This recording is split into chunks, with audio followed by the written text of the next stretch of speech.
네, 반갑습니다. 주식닥터입니다. 오늘 살펴볼 종목은 한국전력입니다. 저희 홈페이지를 통해서 많은 질문 남겨주시고 있는데 그 중에 하나가 한국전력이에요. 저희가 근 2달 정도 종목 영상을 안 찍었죠.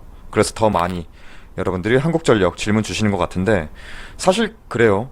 한국전력 정말 위에 꼭지에 물려있다 해도 지금 구간에서 정리하라는 의견 드릴 수 없었고, 신규 매수 관점? 정말 묻어가면서 오래 모아갈 생각 아니라면 딱히 단기적 관점으로 의견 드리긴 어렵다 말씀드렸고, 무엇보다 이게 많죠. 한국전력은 정부 얘기를 안 할래야 안 할 수가 없는 종목이에요. 근데 많은 분들이 조금 정부 얘기를 하면은 조금 싫어하시더라고요. 네가 뭔데 그분을 어쩌고 저쩌고 하시는데, 전 그분이 아니라 그분을 직접적으로 언급한 적도 없고 정부와 한전의 정책적 상관관계를 말씀드리는 거지.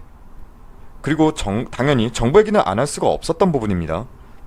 투자를 떠나서 인물에 대한 정치적 의견들을 저희한테 말씀 주실 필요는 없으세요. 자, 오늘은 홈페이지 통해 질문 남겨주신 부분들만 짧게 짚고 넘어가겠습니다. 그 전에 한전, 맞습니다. 망할래야 망할 수가 없는 회사는 맞습니다. PBR은 보통 1 이하는 좋다고 말씀드리는데 지금 0.26이에요. 언제까지 저유가가 지속될지 모르겠지만 일단 이러한 부분으로 실적 모멘텀은 가져가고 있고, 참 현재 배경만 놓고 보자면 딱 한 가지가 아쉬울 뿐인데 여기 있을 주가가 진짜 아닌데, 참 주가가 그렇습니다. 여전히 역사적 저점 구간을 벗어나지 않은 상태도 맞죠. 다만 시간이 생각보다 너무 오래 바라봐야 한다는 게, 버티는 그 시간이 힘든 거죠. 자, 바로 질문만 답변 드리고 마치겠습니다. 그린 뉴딜 수혜를 받지 않을까? 일단은 여러 의견들이 있겠지만 결국에는 긍정적인 부분으로 가지 않을까 싶습니다. 뭐 해상풍력 사업단도 발족하고 별도 법인도 대규모 신재생 에너지 한해 발전 사업 영위할 수 있도록 뭐 전기사업법도 개정안도 발의되고, 뭐 한국전력도 이 정부의 신재생 에너지 꿈나라의 이 신재생 에너지 이 정책에 강제로 편승된 건지 아닌지는 모르겠지만 결국 또 투자가, 한국전력은 또 이러한 부분에 투자가 진행이 되어야 하거든요. 근데 이걸 한국전력이 온전히 감당해야 하는 부분이에요. 해서 탈원전 등으로 안정적인 수익 구조는 무너뜨렸으면서 이제 와서 정부의 그린뉴딜 정책에 평생해서 네 할 일 해라? 에너지 기업이니까 아무리 공기업이고 정부의 눈치를 볼 수 밖에 없다지만 참 그렇긴 해요. 일례로 이 사업을 진행하기 위해서는 매년 3조 원 3조 원 이상의 추가 차입이 필요한데, 현재 지금 한국전력 재무구조상, 앞서도 계속 말씀드렸지만 재무구조상 대규모 투자를 집행할 여력이 어려운 것도 맞습니다. 해서 재원 마련을 위해서라도 계속 뭐 정교금 개편이 뭐니 이렇게 해야 된다 말씀을 드렸는데, 자, 개편이 될 것을 봐요. 그리고 단순하게 연료비 연동제를 넘어서 전력 구입비 연동제까지 확대해서 정교금 개편이 필요하다고 이제 모아졌죠. 그래서 이제는 개편이 될 것으로 봐요. 자, 한국전력 입장에서는 이거 아닐까요? 정부 니네 말대로 할게 할 건데 돈이 들어가야 하는데 돈이 없어. 우리 돈 마련해야 돼. 이젠 정교금 개편할게. 그렇다면 정부 입장에서도 뭐 딱히 막을 수가 없을 듯해요. 뭐 당장 4월 선거도 끝났겠다. 자, 그럼 단순하게 재무구조 개편이 이 한국전력의 수혜냐? 일단은 뭐 당장은 진행이 된다면 한전 입장에서는 좋은 거죠. 한숨 트는 거니까. 근데 저희가 바라보는 부분은 전체적인 그림이 나올 수밖에 없다는 거예요. 긍정적인 그림이. 지금 태양광 그리고 풍력, 이게 지금 정말 핫한데 그 다음이 뭘까? 그 다음에 다운스트림으로 간다면 뭐가 있을까? 결국 ESS, 전력 저장 장치죠. 태양이든 바람이든 뭐든 에너지 얻었으면 저장해야죠. 그리고 송배전, 라인망이라고 하죠. 이런 송배전 인프라, 이미 태양광 풍력은 많은 기업들이 포진해 있어요. 그리고 공기업, 한국전력 공기업입니다. 공기업이 뭐 들어갈 수도 있겠지만 이런 민간 기업들과 경쟁하는 판에 끼는 모양새도 웃긴 거고, 한국전력은 결국 ESS, 전력 저장 장치와 송배전 인프라, 이러한 다운스트림 체인에서 한전 역할을 담당할 수밖에 없다고 보고, 그리고 한국전력 지금의 의미로 따져도 여기 이쪽에서 담당하는 게 맞다고 봐요. 당장 투자에 대한 피해보다는, 그래서 당장 피해 투자, 한국전력이 여기에 돈 쓴다, 인프라 구축하는데 돈 쓴다, 뭐 한다, 이런 피해보다는 장기적으로는 안정적인 매출 바운더리를 가져갈 것으로 가질 긍정적인 부분이 더 크다고 보고는 있습니다. 어차피 한국전력 천천히 한번 추세 잡으면 천천히 움직이고 천천히 내려와요. 그만한 이러한 매출 바운드를 기대한다면 충분히 기대는 해볼 수 있겠지만 그 시간이 조금 걸린다는 겁니다. 자, 일단은 뭘 하더라도 우선 전기사업비 개정안과 전력구입비 연동제 도입이 선행이 되어야 뭘 하든 말든 할 거예요. 현재 환경비용이란 게 나가는 게 있어요. 이 환경비용만 하더라도 작년에 2조 8천억을 이 한국전력이 온전히 지네들이 그 한국전력이 모두 부담을 했는데 이제는 그걸 사용자들에게 넘기겠다는 것이고, 근데 뭐 그게 이제는 어쩔 수 없는 상황이라고 봐요. 자, 그 다음 한국전력 배당은 나온다면 얼마? 네, 올해는 나올 것으로 봅니다. 당연하게 올해는 유가락에 따른 발전 단가도 낮아지면서 실적이 긍정적이고 배당 지급에 대한 압력도 분명히 받아야겠죠. 내놓지 못할 명분이 없어요. 일단 올해 한전의 영업이익은 3조 9,700억 정도로 시장은 예상하고 있는데, 중요한 건 당기순이익이죠. 당기순이익은 1조 8천억 정도 전망을 하고 있습니다.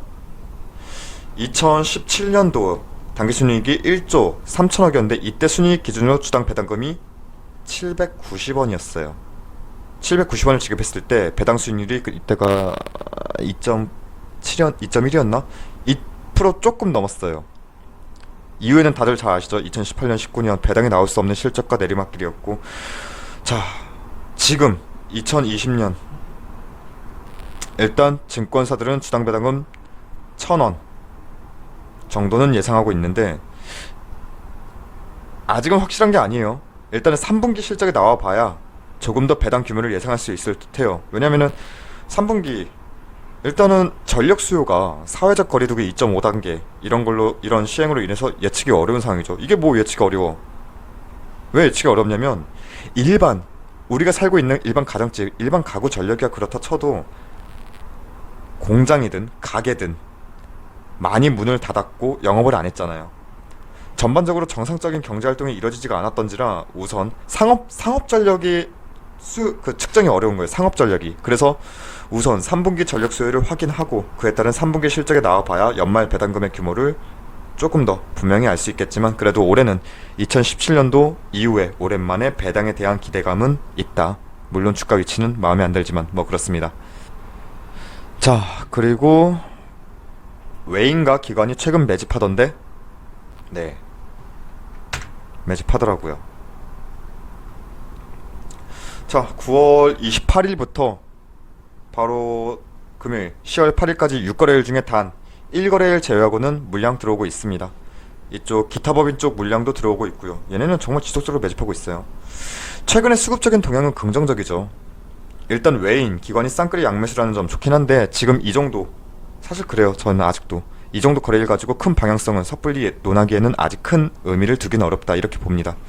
그래도 단기 추세는 일봉상 이걸 까보고, 단기 추세는 일봉상 121선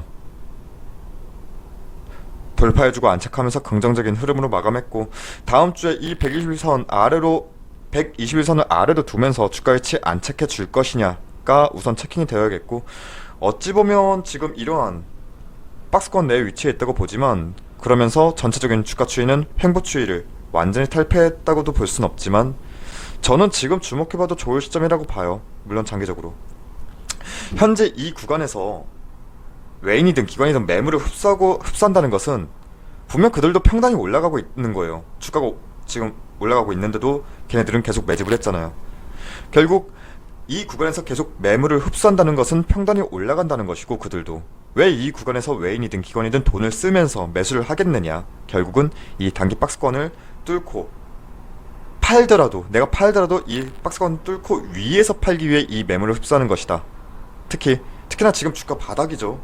말도 안 되게 바닥이에요. 바닥이죠. 해서 지금 이러한 흐름은 매물을 흡수하는 경우로 보는데, 일단 지금은 섣부른 예측보단 다음 주 흐름을 봐야 조금 더 분명해질 듯합니다. 어디가 지지고 어디가 저항이고 이딴 얘기를 지금 할 필요는 없어요. 어차피 한국전력은 길게 추세, 정말 장기적인 그 추세를 가져가는 거예요. 해서 일단 단기 관점으로는 오늘도 제가 의견 드리지 않겠습니다. 여전히 장기 투자의 개념으로 지금은 매도보다는 보유해야 할 시점으로 보겠습니다. 이상으로 마치겠고, 한국전력은 다음 주에 한 번 더, 딱 한 번 더 짚고 종목 상황 짚고 갈게요. 그리고 저희 무료 추천 종목이 궁금하신 분들은 포털사이트 다음에서 저희 주식닥터를 검색해 주셔서 이렇게 하단에 홈페이지 들어오시게 된다면 상단에 깜빡거리고 있는 이 실시간 댓글 리딩, 이 게시판을 통해서 매일 아침마다 저희가 무료 추천주 안내해 드리고 있습니다. 보통 저희가 시초가 단타 매매 진행하다 보니까 손이 조금은 빠르신 분들에게 더욱 유리할 테고, 오늘의 결과만 짧게 살펴본다면 오늘이 10월 8일이죠. 네, 라닉스, 아진산업, KR모터스 이렇게 추천드려서 두 종목 익절, 한 종목 손절로 마감했네요. 그리고 저희 홈페이지 무료 회원 가입만 해주셔도 다양한 혜택 드리고 있으니까 많은 관심과 방문도 부탁드리겠습니다. 자, 10월에도 열심히 공부하고 투자해서 돈 벌어야죠. 아무쪼록 모두가 성공적인 투자 되셨기를 바랍니다. 감사합니다.